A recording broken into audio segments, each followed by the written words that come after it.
What's happening, guys? I'm Dan. Welcome back to another episode of Pour Michigan Reviews. I got a pretty special one today, guys. I went to a special bottle shop in Traverse City, and I actually did find this brand spanking new to me, Surly Brewing. We have the 16, guys, the barrel-aged Imperial Red Ale with raspberries and strawberry. This is definitely a special beer because I had to go online and check this out. Here is the bio on this beer, guys. And by the way, before I even get started, this was about $14. And as you can see, they got a little case for it, and boom, the can's inside. So here we go, guys. Here is the bio quickly. Let's see. Brewed for our 16th anniversary, it takes measure of grit to preserve through 16 years of business, and that ability to stick it out and keep pushing boundaries inspired by this beer. This base beer started life as a strong red ale. Not quite a barley wine, but in the neighborhood.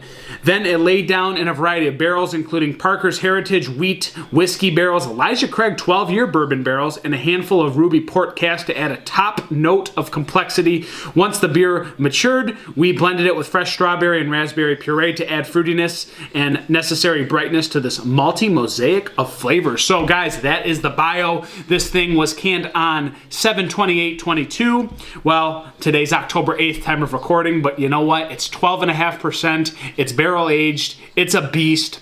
It is still pretty cold, guys. I will put the disclaimer there, but I feel like I just need to break this one down with you guys because it's an awesome beer. I haven't had one of these, and obviously it's an anniversary ale for them, so we're probably not going to see it again. We're diving in. And I didn't get two of them because $14? All right. Not going any further. 14 bucks, guys. Did it for you. So here we go to a pour. Kind of brown, muddy. It kind of looks like barley wine, for sure. More kind of muddy brown mahogany. I can see the red ale quality. I can see the muddiness. I can see where this could honestly be a barley wine as well. That's kind of the color you'd see in a barley wine, guys. I got this kind of off beige tannish head that's quite compacted, very creamy, dissipating slightly, but also still bubbly and creamy at the same time. I'm not seeing through this really. I can see very slightly through the bottom outer ring, but guys, it's a freaking beast of a beer. It's kind of cool. I like red ales. I really like ones from Founders. I like certain barley wines. Of course, we know Revolution, so I've had a lot of those, a lot of Three Floyd's barley wine. I dig them. And we kind of have this like joined red ale barley wine kind of quality with barrel aged beauty. So guys, let's go to an aroma. And again, this is still pretty chilled. Not sure if that was a great move, but I had to review this one for you. So we're going into an aroma. Ooh, baby. So fruity. So being cold right now, this head is still there. The retention's hanging on very nicely. Super fruity. I smell like the nicest, freshest mashed up strawberries, like in the freshest possible way. It smells like pie. It smells like jam. It smells like this marmalade strawberry puree. And then there's raspberry. It's like this little tart raspberry hoppiness underneath that.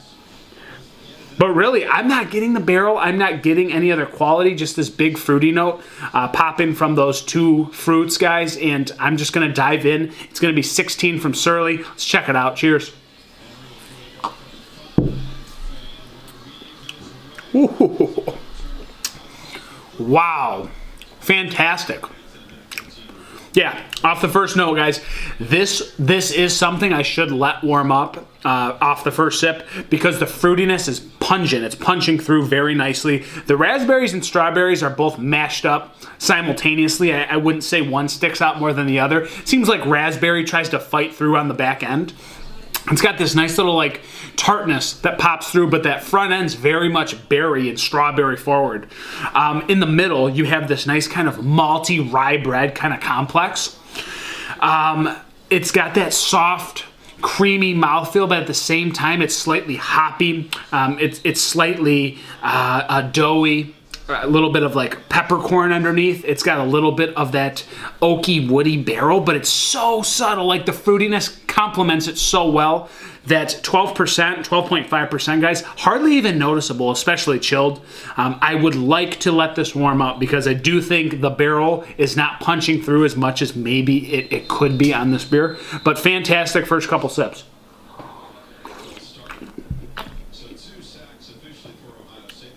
Yep. Rye, doughy bread. Again, jammy kind of strawberry, raspberry complex intertwined together. Again, raspberry trying to shine some tartness on the back end, guys, and it's actually quite dry, this beer. It is not very sweet with how much fruit forwardness is on this front and middle. The back end finishes beautifully with this nice little woody kind of characteristic off the barrel, guys. It is so smooth for being 12.5%. This is probably one of the smoothest beers I've tasted as of late that has this kind of drinkability at this high of octane. I do think, again, the temperature has a lot to do with this, guys, but I honestly think this would just get a little bit more complex. You'd get another layer of that barrel underneath as it warmed up. Yeah, I need to let it warm up. So again, is this like 100% proper review? Maybe not, but I did learn, guys, that I kind of like a little chill on some of my barrel-aged beers because you know what? I like red ales. I really do. And this kind of still lets me know that, hey, this is a red ale, and I'm getting kind of the qualities that I enjoy from a red ale while still being very fruity and high octane barrel aged back end that still finishes extremely dry, guys. Fantastic stuff, and I'm not over embellishing. Very good. Again, the fruitiness in the barrel and that red ale, kind of like barley wine, marriage all thing going on here. Just an incredible flavor profile all the way start to finish. Just pure enjoyment front to back at 12.5, guys. I won't keep going. I could. We're going to stop here. One of the better beers I've certainly had as of late, and I'm going to go with a 4.6 out of 5, guys. Again, is it better warmed up? To be seen. Maybe I can let you guys know in the comment section below. I will see how this goes as it warms up at room temperature, guys. But this is absolutely fantastic. Great stuff here from Surly Brewing. Fun to review this one with you guys. So yeah, guys, you heard it. It is what it is. I'm Dan. I'm over and out. I'll catch you on the next review. Thanks for being here. Cheers.